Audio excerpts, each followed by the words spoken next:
Hello everyone guys, कैसे हैं आप लोग। उम्मीद करता हूं सब बढ़िया होंगे। सो फ्रेंड्स, इन्वेस्टो प्राइड के इस ब्रांड न्यू वीडियो में आप सभी का फिर से स्वागत है। एंड गाइस, आज के इस वीडियो में हम लोग बात करने वाले हैं कि साल 2025 में जो बजट आया है इसके बाद कौन सा सेक्टर है जो कि आपके लिए बेहद ही शानदार हो सकता है, या फिर यूं कह लीजिए कि भाई कौन से सेक्टर का म्यूचुअल फंड है जो कि आपको आने वाले 5 से 6 सालों में बेहद ही शानदार तरीके से पैसे बना के दे सकता है। और फ्रेंड, मैं ऐसा इसलिए बोल रहा हूं कि गवर्नमेंट ने जो 12 लाख तक का जो इनकम है उस पर जो टैक्स फ्री किया है या फिर कह लीजिए टैक्स एग्जेम्प्ट किया है, इसकी वजह से देखा जाए तो लगभग हर एक साल 1 लाख करोड़ का जो इनकम है वो मिडिल क्लास फैमिली के हाथ में जाएगा, जिसकी वजह से देखें तो मिडिल क्लास का जो डिस्पोजेबल इनकम है ये बढ़ने वाला है। और आने वाले टाइम में कंजम्पशन सेक्टर के जितने भी कंपनी है उसका सेल बढ़ने वाला है, प्रॉफिट बढ़ने वाला है, एंड अल्टीमेटली सारे कंजम्पशन सेक्टर के जो स्टॉक्स है उसका प्राइस इंक्रीज होने वाला है। तो फ्रेंड्स, आज के इस वीडियो में हम लोग बात करेंगे कंजम्पशन सेक्टर के 3 ऐसे म्यूचुअल फंड्स के बारे में जो कि आने वाले 5 से 6 सालों में आपको बेहद ही शानदार तरीके से पैसे बना के दे सकता है। वहीं गाइस, अगर आप म्यूचुअल फंड में इन्वेस्ट करते हैं और आपके मन में कोई डाउट है या फिर कोई क्वेश्चन है म्यूचुअल फंड को लेके, देन आप अपना क्वेश्चन कमेंट में पूछ सकते हैं। एंड फ्रेंड्स, अगर आप चाहते हैं कि भाई मैं आपका म्यूचुअल फंड पोर्टफोलियो को रिव्यू करूं, देन आप अपना म्यूचुअल फंड पोर्टफोलियो भी कमेंट सेक्शन में ही मेंशन कर सकते हैं। तो चलिए गाइस, स्टार्ट करते हैं आज का video. But guys, video start करने से पहले फटाफट कर दीजिए इस वीडियो को लाइक। एंड फ्रेंड्स, अगर आपने चैनल को अभी तक सब्सक्राइब नहीं किया हुआ है देन प्लीज सब्सक्राइब कीजिए चैनल को। साथ के साथ गाइस, नोटिफिकेशन बेल ऑन करके ऑल पे क्लिक कर लीजिएगा ताकि जब भी इस चैनल पे वीडियो लेके आऊंगा सारे ही वीडियो का नोटिफिकेशन आपको मिलता रहेगा। तो फ्रेंड्स, जैसे मैंने आपको बताया कि भाई आने वाले 5 से 6 सालों में जो कंजम्पशन सेक्टर है आपको बेहतरीन तरीके से पैसे बना के दे सकता है। तो चलिए पहले बात करते हैं कि जो निफ्टी कंजम्पशन इंडेक्स है बेसिकली वो किस तरीके का है, उसमें कौन कौन से सेक्टर के स्टॉक्स है और कौन कौन से सेक्टर में कितना कितना एलोकेशन दिखने को मिलता है। तो चलिए पहले बात कर लेते हैं निफ्टी कंजम्पशन इंडेक्स का, फिर बात करेंगे उन 3 म्यूचुअल फंड्स के बारे में जो कि आने वाले 5 से 6 सालों में आपको बेहद ही शानदार तरीके से पैसे बना के दे सकता है। तो गाइस, सबसे पहले बात करें कि भाई जो निफ्टी कंजम्पशन इंडेक्स है ये क्या है, इसमें कौन कौन से कंपनी के स्टॉक्स है और सेक्टर वाइज देखे तो कितना कितना अलोकेशन है। तो पहले बात कर लेते हैं सेक्टोरल अलोकेशन का। तो जो फास्ट मूविंग कंज्यूमर गुड्स है इसमें 29.05% का अलोकेशन है। कंज्यूमर सर्विस में देखा जाए तो 15.28% का अलोकेशन है। कंज्यूमर ड्यूरेबल्स में देखे तो 9.13% का अलोकेशन दिखने को मिल रहा है। इसके बाद देखे तो यहाँ पे जो ऑटोमोबाइल एंड ऑटो कंपोनेंट्स है इसमें 23.71% का अलोकेशन है। टेलीकम्युनिकेशन में देखे तो 10.29% का अलोकेशन है। पावर की बात करें तो यहाँ पे 3.26% का है। हेल्थ केयर में 4.93% का लगभग 5% का अलोकेशन है। सर्विस की बात करें तो यहाँ पे 2.77% का अलोकेशन है। एंड जो रियलिटी है बेसिकली यहाँ पे 1.57% का अलोकेशन है। तो गाइज, यहाँ पे देखें तो जितने भी सेक्टर हमने बात किए सारे के सारे कंजम्पशन इंडेक्स का पार्ट है और कहीं ना कहीं देखें तो डायरेक्टली जो कंज्यूमर है उसको अपना प्रोडक्ट को या फिर सर्विस को बेच रहा है। तो फ्रेंड्स, ये तो हमने बात किया कि भाई जो निफ्टी कंजम्पशन इंडेक्स है इसमें सेक्टोरल वेटेज कितना कितना है और कौन कौन से सेक्टर में कितना कितना अलोकेशन मिला हुआ है। वहीं बात करें गाइस कि भाई इस इंडेक्स में कौन कौन से स्टॉक्स है।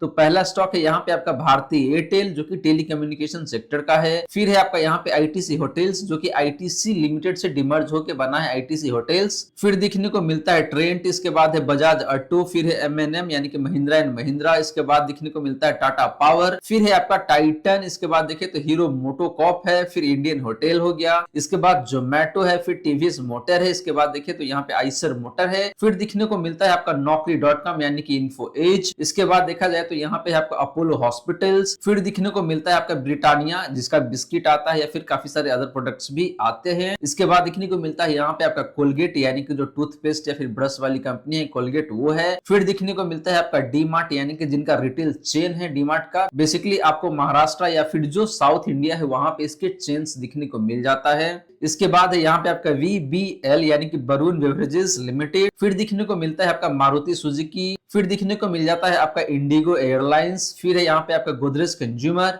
इसके बाद यहाँ पे दिखने को मिलता है आपका ITC लिमिटेड, फिर दिखने को मिल जाता है आपका HUL यानी कि हिंदुस्तान यूनिलीवर लिमिटेड, फिर दिखने को मिलता है आपका अडानी पावर, इसके बाद देखा जाए तो यहाँ पे आपका डीएलएफ यानी कि जो रियलिटी सेक्टर के जो कंपनी है डीएलएफ वो हो गया आपका। फिर दिखने को मिलता है यहाँ पे आपका मैक्स हेल्थ केयर, उसके बाद है यहाँ पे आपका यूनाइटेड स्पिरिट जो कि लिकर बनाती है, इसके बाद है यहाँ पे आपका एशियन पेंट एंड लास्टली है आपका यहाँ पे टाटा कंज्यूमर्स प्रोडक्ट। तो गाइज ये सारी कंपनी है जो कि निफ्टी कंजम्पशन इंडेक्स का हिस्सा है। और गाइज मैंने यहाँ पे ये डिस्कशन क्यों किया है, तो बेसिकली देखा जाए तो जो बजट में 12 लाख तक का जो टैक्स फ्री किया गया है इनकम, गवर्नमेंट के इस डिसीजन की वजह से जो मिडिल क्लास है उसके हाथ में डिस्पोजेबल इनकम ही बढ़ने वाला है और इन सारे जो कंपनी है यहाँ पे फायदा होगा, यानी कि इन सारी कंपनी के जो प्रोडक्ट है वो बिकेगा, रेवेन्यू बढ़ेगा, प्रॉफिट बढ़ेगा एंड अल्टीमेटली इसका इंपैक्ट इसके स्टॉक प्राइस पे पड़ेगा, तो स्टॉक प्राइस ऊपर की तरफ जाएगा। तो गाइज यही एक प्रमुख कारण है जिसकी वजह से आज के इस वीडियो में हम लोग बात कर रहे हैं निफ्टी कंजम्पशन इंडेक्स का, या फिर यूं कह लीजिए कि भाई जो कंजम्पशन सेक्टर के कौन कौन से म्यूचुअल फंड्स है जो कि आने वाले 5 से 6 सालों में आपको बेहतरीन तरीके से पैसे बना के दे सकता है। तो गाइस ये तो हमने ओवरऑल बात किया कि भाई निफ्टी कंजम्पशन इंडेक्स क्या है, इसमें कौन कौन से सेक्टर है और इसमें कौन कौन से स्टॉक्स है जो कि इस इंडेक्स का हिस्सा है। अब चलिए गाइस बात कर लेते हैं उन 3 म्यूचुअल फंड्स के बारे में जो कि कंजम्पशन सेक्टर से बिलोंग करता है और आने वाले 5 से 6 सालों में आपको बेहद ही शानदार तरीके से पैसे बना के दे सकता है। तो चलिए पहले बात कर लेते हैं उन 3 कंजम्पशन म्यूचुअल फंड्स का हिस्टोरिकल रिटर्न का। तो फ्रेंड्स बात करें हिस्टोरिकल रिटर्न का तो पहले बात कर लेते हैं लास्ट 1 ईयर का। तो लास्ट 1 ईयर में ICICI Prudential Bharat consumption fund का जो रिटर्न है वो है यहाँ पे आपका 13.02% का। Mirae asset Great Consumer Fund का जो रिटर्न है पिछले 1 साल का वो है यहाँ पे आपका लगभग 16.5% का। फिर आ जाता है आपका एसबीआई कंजम्पशन अपॉर्चुनिटी फंड और इसका जो रिटर्न है लास्ट 1 ईयर का वो है यहाँ पे आपका लगभग 15 से 15.25% के आसपास में। एंड बात करें बेंचमार्क इंडेक्स का लास्ट 1 ईयर का रिटर्न का तो वो है यहाँ पे आपका लगभग 9% के आसपास में। तो गाइस लास्ट 1 ईयर में तीनों ही कंजम्पशन फंड का जो रिटर्न है अपने बेंचमार्क से काफी शानदार दिखने को मिल जाता है, ऑलमोस्ट डबल है अपने बेंचमार्क के कंपैरिजन में। लेकिन बात करें इन तीनों में से एक बेहतरीन फंड का जिसका रिटर्न लास्ट 1 ईयर में शानदार है तो यहाँ पे Mirae asset Great Consumer fund है या फिर आपका जो एसबीआई कंजम्पशन अपॉर्चुनिटी फंड है, इन दोनों फंड का जो रिटर्न है पिछले 1 साल में काफी बेहतर दिखने को मिल रहा है। बात करें फ्रेंड पिछले 3 सालों का रिटर्न का तो ICICI Prudential Bharat consumption fund का जो रिटर्न है पिछले 3 सालों का वो है यहाँ पे आपका 19.16% का। Mirae asset Great Consumer Fund का जो रिटर्न है पिछले 3 सालों का वो है यहाँ पे आपका 18.7% का। एसबीआई कंजम्पशन अपॉर्चुनिटीज फंड का जो रिटर्न है पिछले 3 सालों का वो है यहाँ पे आपका 19.34% का। एंड बात करें बेंचमार्क इंडेक्स का पिछले 3 सालों का रिटर्न का तो वो है यहाँ पे आपका लगभग 14% के आसपास में। तो guys similar to last 1 year पिछले 3 सालों में भी देखे तो तीनों ही कंजम्पशन फंड्स का जो रिटर्न है अपने बेंचमार्क से काफी अच्छा दिखने को मिल रहा है। लेकिन बात करें इन तीनों में से एक बेहतरीन फंड का तो ICICI Prudential Bharat consumption fund या फिर आपका जो एसबीआई कंजम्पशन अपॉर्चुनिटीज फंड है, इन दोनों फंड्स का जो रिटर्न है काफी अच्छा दिखने को मिल रहा है पिछले 3 सालों में। वहीं गाइस बात करें पिछले 5 सालों का रिटर्न का तो ICICI Prudential Bharat consumption fund का जो रिटर्न है पिछले 5 सालों का वो है यहाँ पे आपका 18.47% का, लगभग आप 18.5% कह सकते हैं। Mirae asset Great Consumer Fund का पिछले 5 सालों का रिटर्न की बात करें तो वो है यहाँ पे आपका 19.8% का,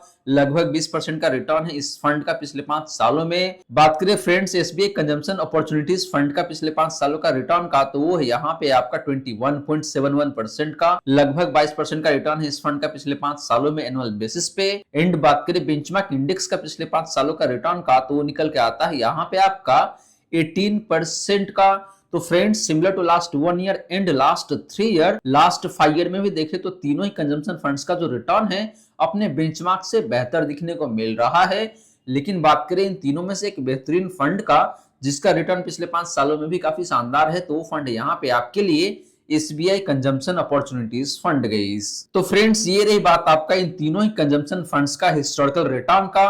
और गाइस यहाँ पे देखे तो ओवरऑल तीनों ही फंड अपने अपने जगह पे काफी शानदार दिखने को मिल रहा है। लेकिन बात करें ओवरऑल कि भाई इन तीनों में से कौन सा फंड है जो कि आपको अक्रॉस दी टाइम फ्रेम सबसे अच्छा पैसे बना के दे रहा है तो वो फंड है यहाँ पे आपके लिए SBI consumption opportunities fund. And आपका जो Mirae asset Great Consumer fund है ये भी काफी अच्छा दिखने को मिल रहा है। अब चलिए गाइस बात कर लेते हैं कि भाई इन तीनों में से कौन सा फंड जो कि सबसे कम गिरावट दिखाता है जब मार्केट में काफी तेज गिरावट आती है। तो फ्रेंड्स बात करें कैप्चर रेशियो का तो पहले बात करेंगे यहाँ पे आपका मैक्सिमम ड्रॉडाउन का।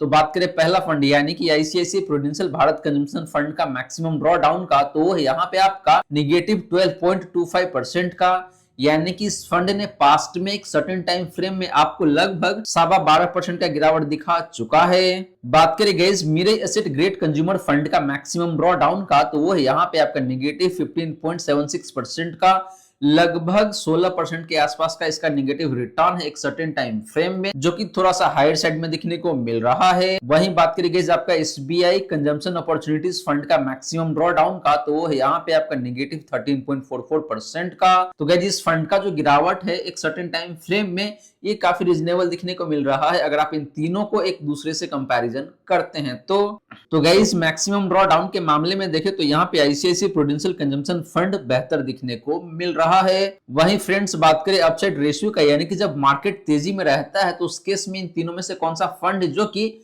आपको बेहतर रिटर्न बना के देता है एंड अपने बेंचमार्क को काफी अच्छे खासे मार्जिन से बीट करता है।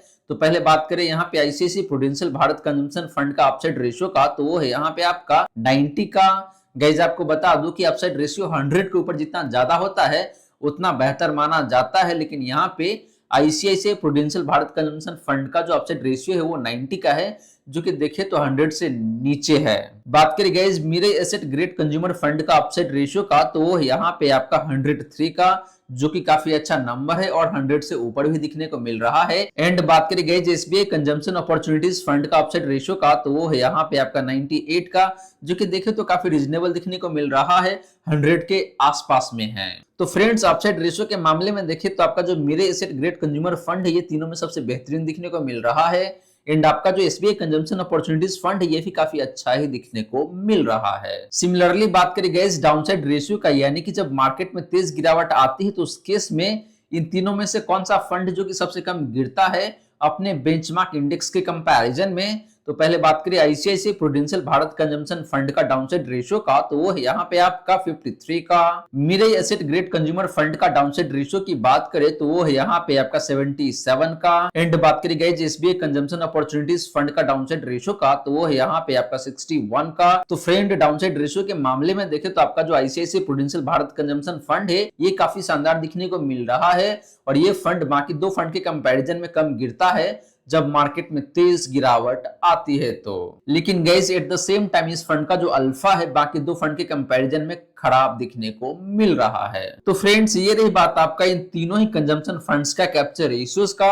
और यहाँ पे देखिए गाइस तो ओवरऑल एसबीआई कंजम्पशन फंड काफी अच्छा दिखने को मिल रहा है। हालांकि जो mirror Asset Great Consumer fund है इस फंड का रिटर्न तो काफी शानदार दिखने को मिल रहा है, लेकिन ये फंड हाई रिस्क की साइड में भी आता है। अब चलिए गाइस बात कर लेते हैं कि भाई इन तीनों में से कौन सा फंड जिसका पोर्टफोलियो का वैल्यूएशन काफी अट्रैक्टिव दिखने को मिल रहा है। तो फ्रेंड्स बात करें पोर्टफोलियो वैल्यूएशन का, तो पहले बात करेंगे हम लोग price to book value ratio का। तो बात करें पहला फंड यानी कि ICICI Prudential Bharat consumption fund का पोर्टफोलियो वैल्यूएशन का, तो इसका जो price to book value ratio है वो है यहाँ पे आपका 7.04 टाइम्स का। Mirae Asset Great Consumer Fund का price to book value ratio की बात करें तो वो है यहाँ पे आपका 8.48 टाइम्स का। एंड बात करें एसबीआई कंजम्पशन अपॉर्चुनिटीज फंड का price to book value ratio का, तो वो है यहाँ पे आपका 8.87 टाइम्स का। तो guys price to book value ratio के मामले में आपका जो पहला फंड है यानी कि ICICI Prudential Bharat consumption fund ये काफी अच्छा दिखने को मिल रहा है। इसका price to book value ratio कम है बाकी दो फंड के कंपैरिजन में, यानी कि फंड का जो वैल्यूएशन है काफी रीजनेबल दिखने को मिल रहा है, या फिर यूं कह लीजिए कि बाकी दो फंड के कंपैरिजन में आपको बेहतर दिखने को मिल रहा है। बात करें गाइस पी रेशियो का यानी कि प्राइस टू अर्निंग रेशियो का, तो ICICI Prudential Bharat consumption fund का जो पोर्टफोलियो का पी रेशियो है वो है यहाँ पे आपका 41.25 टाइम्स का।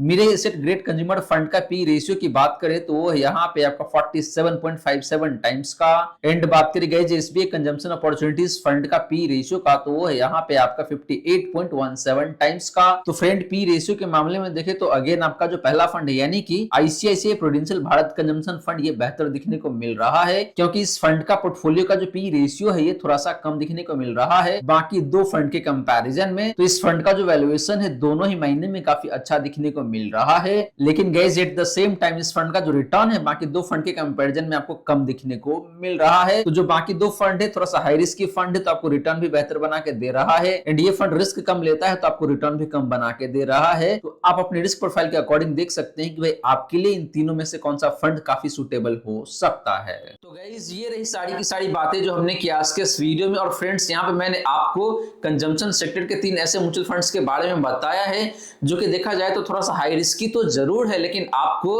पैसे भी काफी शानदार तरीके से बना के दे सकता है आने वाले 5 से 6 सालों में। और गाइस यहाँ पे देखें तो मेरा जो फेवरेट है वो है आपका SBI कंजम्पशन अपॉर्चुनिटी फंड, और ये फंड आपको आने वाले 5 सालों में काफी अच्छे तरीके से पैसे बना के दे सकता है। एंड इस फंड का जो पेरेंटेज है ये भी काफी शानदार दिखने को मिल रहा है। एंड बाकी जो 2 फंड्स है कंजम्पशन सेक्टर का वो भी काफी अच्छा ही दिखने को मिल रहा है। तो आप अपने रिस्क प्रोफाइल को ध्यान में रखते हुए इन तीनों में से किसी एक फंड को चूज कर सकते हैं। तो गाइस आशा करता हूं जितनी भी बातें मैंने बताने की कोशिश किया है सारी की सारी बातें आपको समझ में आ गया होगा।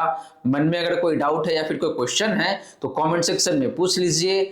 वहीं फ्रेंड्स वीडियो अच्छी लगी हो या फिर वीडियो थोड़ा सा भी हेल्पफुल हो आप सभी को, देन प्लीज वीडियो को लाइक करके अप्रिशिएट करें। एंड गाइज आपने चैनल को अभी तक सब्सक्राइब नहीं किया हुआ है देन प्लीज सब्सक्राइब कीजिए चैनल को। साथ के साथ गाइज नोटिफिकेशन बेल ऑन करके ऑल पे क्लिक कर लीजिएगा ताकि जब भी इस चैनल पे वीडियो लेके आऊंगा सारे ही वीडियो का नोटिफिकेशन आपको मिलता रहेगा। So guys thank you so much for watching this video. मिलते हैं नेक्स्ट वीडियो में, till then take care and good bye.